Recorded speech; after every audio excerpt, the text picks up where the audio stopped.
Ladies and gentlemen, welcome to another episode of Doctors Unhinged. As you can see, I'm not alone. I'm not with Dr. Michael today. I'm with the wonderful, the one, the only, Dr. Lebo. Hi. Hi, how are you? Good. You know what it is, actually, before we get into it? I've heard so much about you, and it's an honor to actually meet you in person.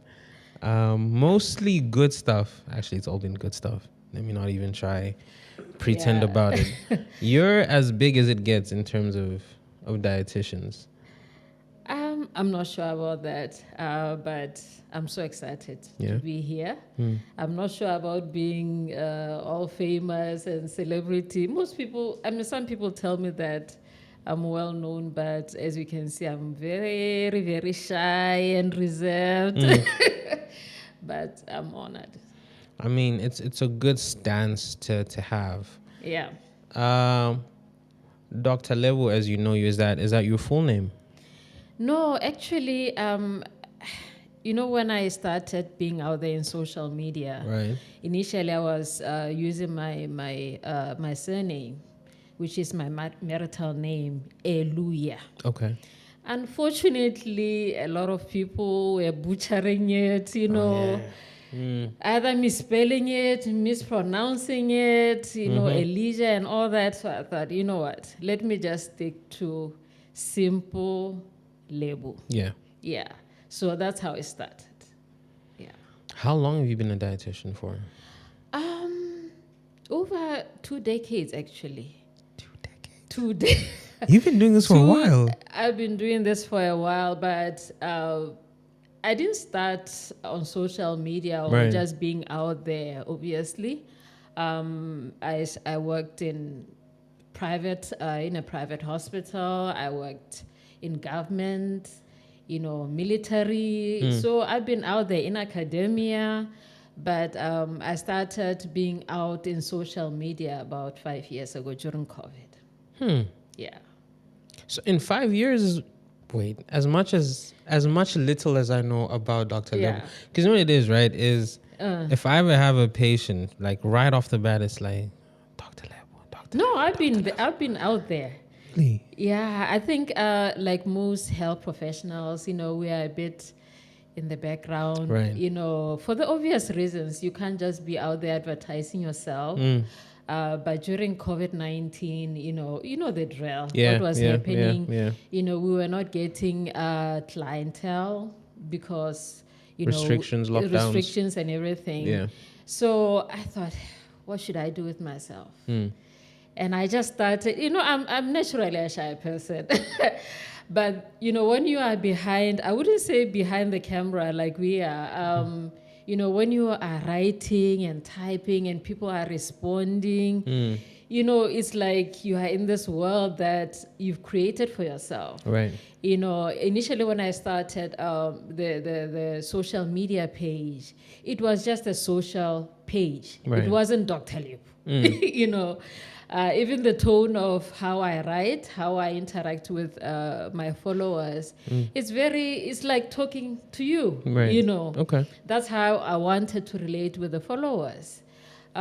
So it wasn't very professional because it was just me as Malebo, not as Dr. Lebo. And I realized, maybe I can squeeze in education through this platform. And wow, I got like response. I started with 1 follower. And now here we are. 5 years later, I have, I think, over 120,000 followers. I am going to ask for your autograph and a picture after this. 100,000. Yeah, but Jeez. the funny thing is, it's not just followers from Botswana. All over the world. It's all over the world. It's quite interesting because I get people from across the border speaking their language, and I'm thinking, wow, they think I'm from their country. But I've been honored, really. I still cannot believe that I've come this far. I wouldn't say I'm a celebrity, but it was just by default that, you start something small that you think, okay, I'm just doing this little nyana, should I say, project, and then all of a sudden it's like you are getting feedback from, or even clients from other countries. So it's been crazy. I can only imagine. Yeah. I think with the turnaround in COVID, right? Yes. Because I think more than ever during COVID-19 is when people became very cognizant about the things that are going into their body. All right. Now it's like, Pfizer this, Johnson & Johnson this, Sinovac this. And I think it becomes a good segue for the terms of food, right? We just eat what we eat without actually caring to look at what we're taking into consideration. Yeah. And I think it breeds a good ground for the importance of dietitians. Especially, I think I'm going to start from a topic we can all relate with, which is weight loss. Yes. Right? Not the easiest thing to do, because it has so many factors to go about it. But let's say I'm a patient that comes to you and I tell you, Dr. Leboué, listen, I've been trying my best to lose weight. Yeah. How are we going to go about this? Is it possible for me to actually lose the weight? I think first things first, initially when I started running my clinic, I used to see mainly patients or clients referred by, people like yourself, doctors, GPs, specialists, so it was more of waiting for sick patients. I would say sick patients, whether somebody already has diabetes, hypertension, then to say, okay, this client already is on medication, but we want to incorporate dietherapy. Right. But it used to frustrate me, even during COVID, because we know that, during COVID, the should I say, most patients were those with non-communicable diseases or comorbidities. Yep. And it really frustrated me to say, okay, so I'm just waiting for sick patients. Some of these conditions can be prevented. Thank you. Yes. And that's where I diverted now to public health. So now going back to your question on, patient or clients who want to lose weight, a lot of people didn't think that it's possible, of course, to lose weight easily. And mind you, there is so much information out there on weight loss programs, products out different there. Diets. We can spend the whole day here discussing about what's out there in the media.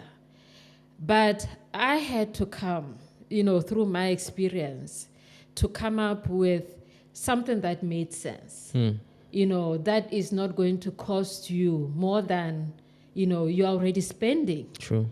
Diet therapy just means that, using diet to your advantage to prevent disease.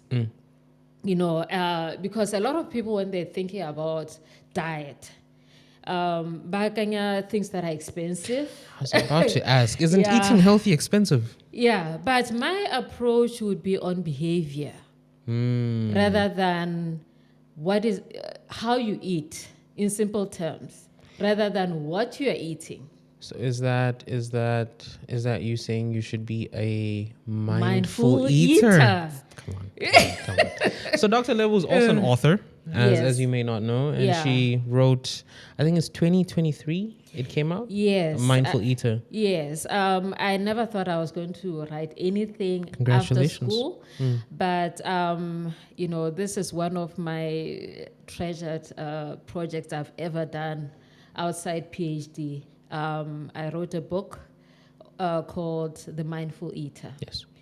Because to me, it needed to make sense what I was saying. Right. Because I had to simplify the science. It's not easy. It's not. It not isn't easy. At all. Yeah, no.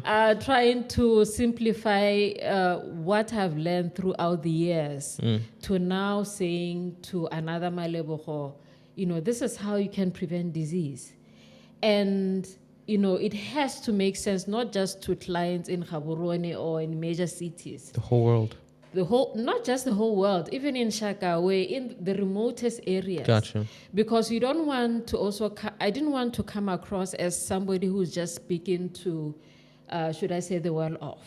Because usually when it comes to diet, we are thinking, fancy food, we are thinking expensive. Yeah. But now I had to speak to the ordinary Motswana to say, it doesn't matter where you are. We know that with obesity, it's not for the well-off only. Yeah. Even for those who are lacking, it's quite common. Yeah. Pandemic, and it is a disease. Yeah. Now Chronic I have to. disease. My message had to be as simple as possible. That's where now the mindful eater came about, to say, okay, whatever that you are eating, are you thinking? Whatever that you are putting in your mouth, is it to nourish your body, or is just to itumedisa pelo? And we know that you can never trust the heart. Hey, you can never. Yo. You can't trust Pero, the heart. hey. Yeah. No. But 5 years later or so, I think it's now starting to make a lot of sense. Right. Because I'm getting very good feedback, from the ordinary person, to say, I didn't know that drinking water versus a hot beverage. You need to come here more often. Something as simple as just drinking water. Literally, yeah. You'll be very surprised that a lot of people do not drink water as a priority. Whoever doesn't listen to me when I say no meat, Yeah. she has a PhD. She knows exactly what she... Listen to her. Don't listen to me. Listen to her. No meat. No meat. Yes. So going back to just making the message as simple as possible. Yeah. And the most important one is portion control. What does that entail? We eat too much. We eat too much, and we eat unnecessarily. Those are very interesting terms that you've used, Dr. Level. So we eat too much. So I'm going to need us to quantify what too much is, like on a scale. And then on top of that, I want us to quantify what necessary and unnecessary eating is. I think I get you, but on a simple level, what's eating too much? Let's start there. Your body will tell you that you are eating too much. But we don't listen. No, we don't. When you feel bloated, when you get constipated, when you gain weight, that's your body's response to say you are eating more than the body's requirements. Understand that, and I'm trying as much as possible to be as simple as possible. Right. What the body needs is nutrients, not that you need 5 apples. So do you need 1 apple or do you need 5? 5 apples, yeah. No. I like how you simplify What you it. need is nutrients. What is it that you are getting from that apple? Yes. Okay, take maybe the vitamins, the minerals, but how much of it? Does it mean that you need to eat a whole apple for you to get enough vitamin C, for example? Or maybe you just need a quarter. You see where I'm going? I get where you're going, yeah. Do you need protein from meat every day? Or you can also get protein from plants, like your nut or your beans and lentils and so forth. But usually people go for what they like, not necessarily the nutritional value of that. Yeah. So when I talk about eating too much, do you need that T-bone steak? The whole of it. Or you can get enough protein if you just have a quarter of that. And understand that also our gender makes a difference on the nutrients that we need. True. A man cannot eat or does not have nutritional requirements like a woman. Of course, yeah. I may need iron, this much, but you may need a little bit. Yeah. Yeah, for the obvious reasons. You're not losing the blood every month. You are not losing the blood every month. Of course, yeah. Yeah.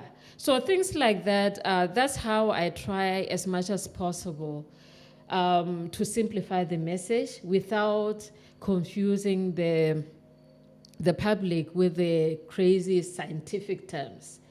Yeah, we can use the scientific terms, but does it benefit? No, we also have to. I also tried as much as possible to make it be identifiable to Emotswana.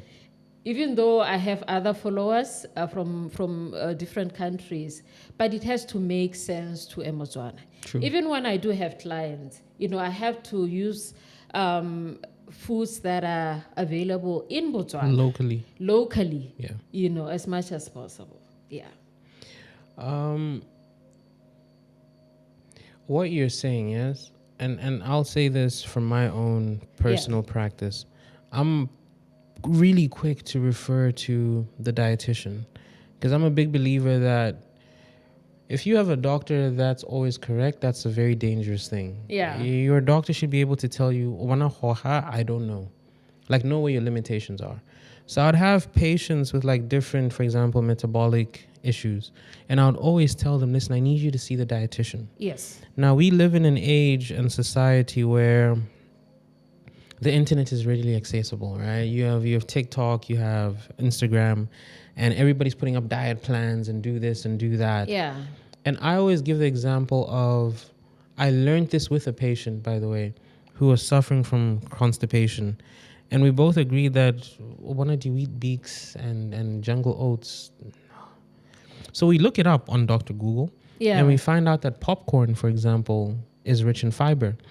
And I remember telling her to say, you see, it's things like this where, because I would like to believe diets shouldn't be a punishment, right? No, it shouldn't. Yeah, so go see the professional and have the conversation and see what you like, what you don't. Because if you try and do it on your own, believe me, it's more complicated than you think. And a simple way to explain it is what you just said now. The same cow that we eat for protein, from the T-bone. Yeah. What do cows eat? Grass. Right? The gorilla that's muscular. Where's it getting all that protein from? From plants. Yeah. A lot of people don't know you can get protein from plants. You think I must eat 10 eggs and a steak to get the protein. Yeah. So I really encourage people to be more proactive, I think, to see people like you. And to get the book. Wait, let's stop. Is the book readily available? It's readily available. And it's been selling really good. Really? I will not lie. I get so many orders outside Gaborone. I'm getting myself a book today. Please do. I'm getting myself a book literally after this. Please do. Yeah. And going back to, thank you for that point. Doctors, and I'm talking about medical doctors. Yeah. You have limited time. Of course. That you can have a conversation, especially when it comes to nutrition. And you don't want to start a conversation that you cannot finish. Or that you don't know enough about. Well, it's not about not knowing, but I can save you a lot of time. Yeah. And you have. And doctor's consultation, I think it shouldn't. I mean, I'm just talking about just the ordinary outpatient consultation. It shouldn't be more than 30 minutes. No, it shouldn't. So now when you go into the diet part, our initial consultation takes about an hour.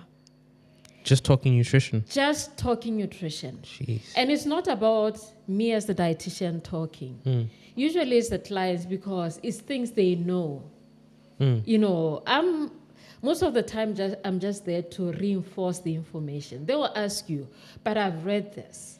Is it correct? And you don't want to, I also don't want, and I avoid consultation to be like, okay, this is wrong or this is right. No, right.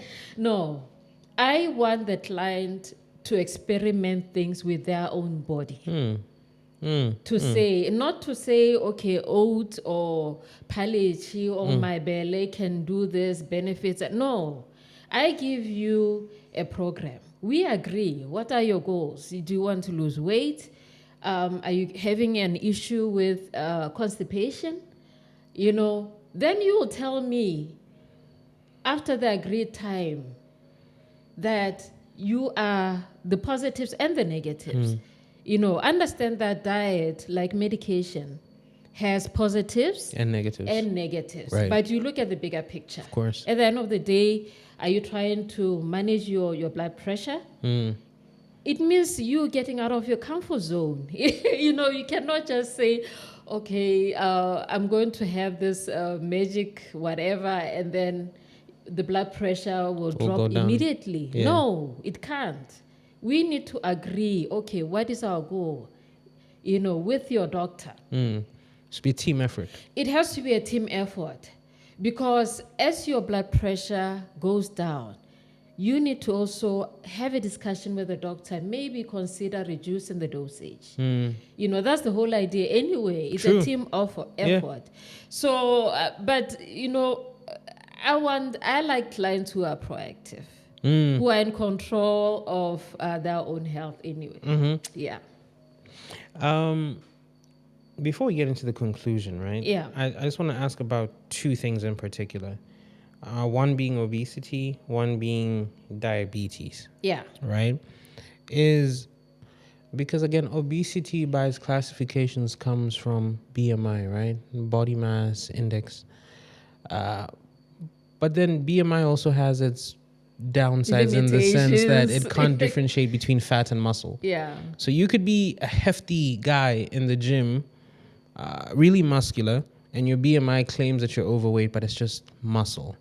But essentially what I want to ask, from your personal experience, is obesity something that as a population, kira locally, we're dealing with? Is that something that we need to be more aware of? Oh, definitely. You know, if I can refer to, I think the STEPS survey, if I'm correct, the national survey. Right. And correct me if I'm wrong.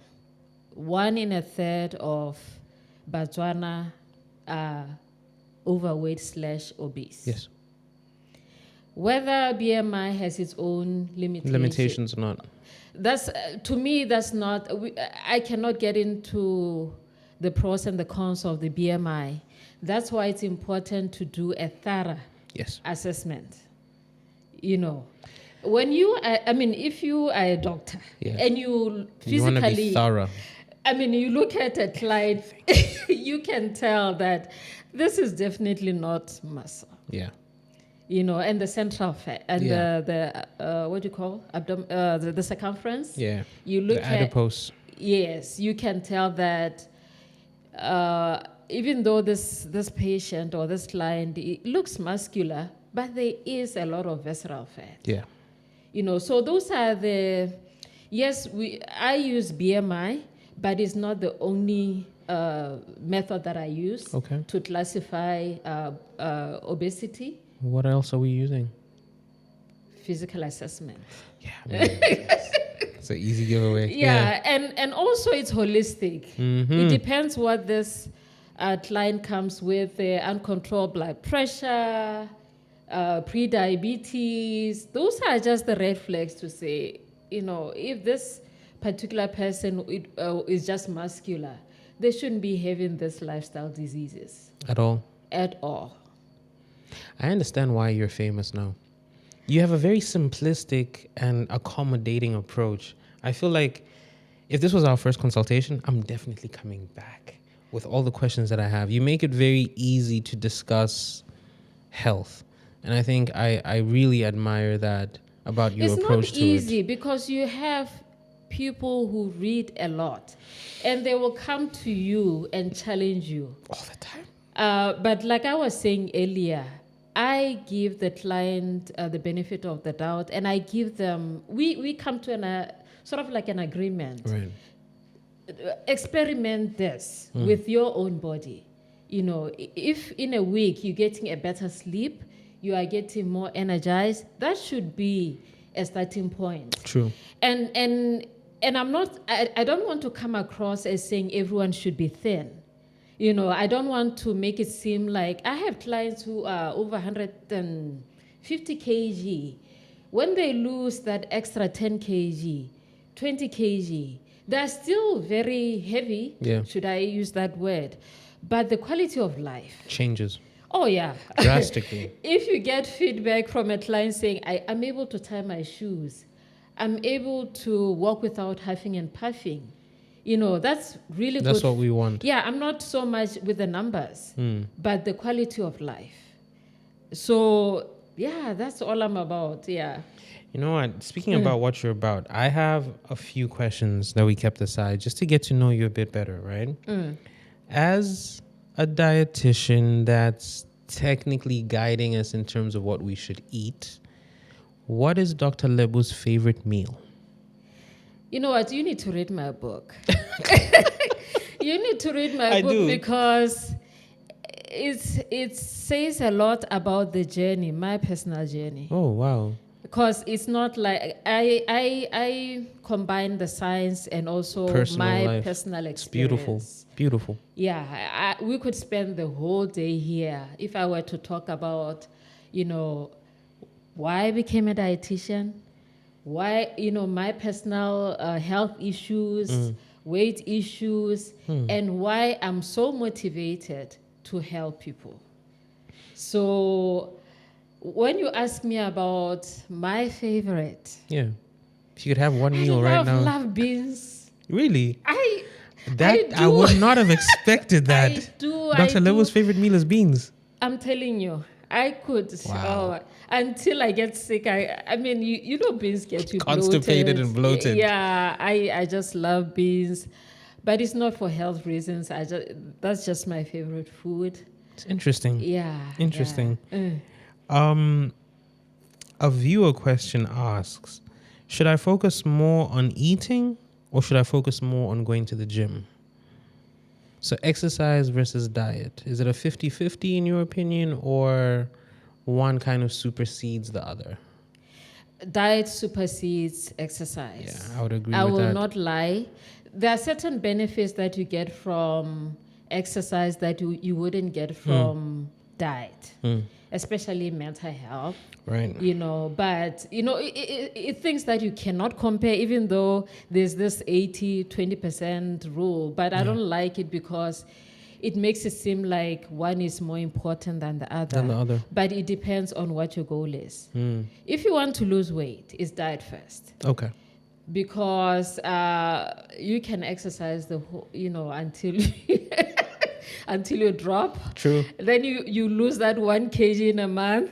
But with diet, it's very easy to lose a lot of weight safely under the guidance of a professional. There you go. I'm glad you put that disclaimer. Yeah, safely. Yeah. A lot of weight within a short space of time, making sure that you are well hydrated, because as you lose weight, you lose a lot of water. True. Yeah. So that's the main thing. You need to see a dietitian. I agree. See Dr. Level. Go see Dr. Level. But we've seen people who and I have nothing against people who run marathons or doing extreme sports. They are not able to manage their weight properly, some of them. You get somebody who's really fit, has stamina, but they have a bit of a pouch. Yeah. I'm sorry to use that word. Yeah, that visceral fat is very problematic. Yeah, it's probably annoying to so hear. that's a red flag to say maybe you need to look at your diet. Yeah. I think I've always been a big believer in holistic medicine. Yeah. Sure, the hand can't do what the heart does, right? Yes. But the hand needs the heart and the heart needs the hand. Yeah. So you can't go through life only one. It's a multidisciplinary approach. If you're going to be running, for example, get your sports doctor, get your physio, get your dietitian, get people involved pre, during, and after the fact. It doesn't hurt to... Yeah, because the equipment is expensive. I mean, the gear is expensive. Why not also spend on a dietitian? Might as well. You might as well. I have an interesting question about pregnant women. Yeah. And the cravings that come with pregnancy. Is that okay? So I'm asking on behalf of the dads to be. Presumably mom to be is having these strange cravings. Yeah. Are ke batla spinach ka peanut butter, ya black cat. Yeah. Is it okay to go ahead with that, or is it something that we need to be like, sounds a bit weird, maybe we should consult first? Or is everything permissible with pregnancy? I would feel comfortable if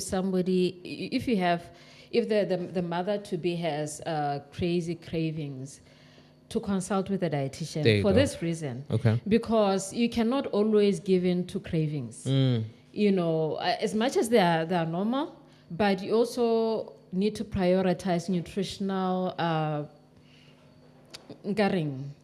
what does the baby need? What does the pregnancy need? Are you getting enough iron, folic acid? There you Are go. you getting calcium? Those are the key nutrients.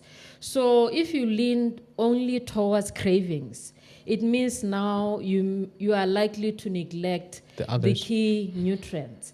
And not everyone will take the supplements that you'll prescribe. They'll complain that the iron gives them constipation or yeah. it makes. There's one famous iron supplement that does so that. Yeah. I think, when the mother understand, even the fathers to be, understand the benefit of eating healthy. It's a way to manage those cravings. Yeah. What about cravings with seasons? Like someone told me what a It's all in the head. Yeah, I mean, certain seasons are more for magwinya, sorobili It's in the head. It's all in the head? It's all in the head, because otherwise the whole year, every month has a season. True. There's Valentine's Day, there's winter, Yeah. then there is festive season, then there is I don't know what, Yeah, so wedding many. season. Yeah. So you see now, how many months are left for now? It's almost zero. It's almost zero. Yeah. And I always get that every year in January. With clients, they will tell me, just wait. We are just coming out of. Festive. We are broke. There's always excuses and reasons. Yeah. Did I answer you? No, you did. You actually really did. It's all in the mind. Yeah. Which brings me more to reading the book. Yeah, it doesn't have all the answers, but it will make sense. Step in the right direction. Step in the right direction, because it's very simple, non-scientific, because it's talking about real life stuff. Yeah. And again, it's written by a Motswana. That's very important. And also, it's a personal story. It's not like you're just talking about somebody else. Yeah. This is something that you can personally. So I feel like as a reader, I would connect more to say, who went through this. Yeah, because doctors, we've been accused by some clients that, we don't understand. Like if you tell your client to lose weight, it's like, you don't understand. You don't it's get difficult. Yeah. It's difficult. But if it's me as a dietitian who's saying to you, I've gone through some of these health issues. I've been there. And I'm still in that journey. I understand. Yeah. I understand what it is like to go through seasons. It's winter season. I do want to eat that liguinya and all that. And I can, just mindfully. Yeah. I think it's very key that you highlight the mindfulness of it, being more aware of the things that we're putting into the body. Yeah, because I don't like rules and do's and don'ts. Yeah. Because then it seems like, okay, but life is not like that. Sometimes that lugunya is the only thing that is available to you for that day. Does it mean it's end of the world? You can't eat it. No, you can. Maybe you don't need the whole of it. Just a portion. just enough, because the heart is very silly, or then you are fine. Yeah. I think in conclusion, Yeah. I had a very interesting time with you. Thank you for taking time out of your busy day to be here with us to share some insights on health in general, but from a dietary point of things. Yeah. I think as we wrap up, I'm just going to ask if you could give us one health tip, one recommendation from Dr. Lebo. That's a very difficult I know. question. Anything you want to give us, anything. And you know what? I can just only encourage those who will be listening to this. Right. As much as it's very important to read and to know what is out there, but understand that our understanding is not the same. Okay. Some people can read and understand and be able to sieve the information. But if you get confused, just seek professional guidance. Guru, don't just keep away and say, no, dietitians are just for the well-off and ke Motswana. Kore ha o bua ka letlhodi, ha o bua ka ditlo, ha o bua ka mosutlwane, ha o bua ka this and that. And there are a lot of other dietitians by leng gore they can understand your circumstances. Absolutely. Even your home environment. Yeah. It's not like I'm going to prescribe anything that is off from how you are, how you live in the household. Yeah. I have to take into consideration, Hore, there are other members of the family who can benefit. So, Hela, in short, you see, we can talk the whole night. The whole night. The whole day and whole night. So this is just a small nyana advice that I can give to see a dietitian. And Yeah, no, of course. No, but yeah. Ladies and gentlemen, we bring you to the end of this very insightful as well for me. I can imagine for everybody else, discussion with the one, the only, Dr. Lebu. Thank you very so much. much. Thank you.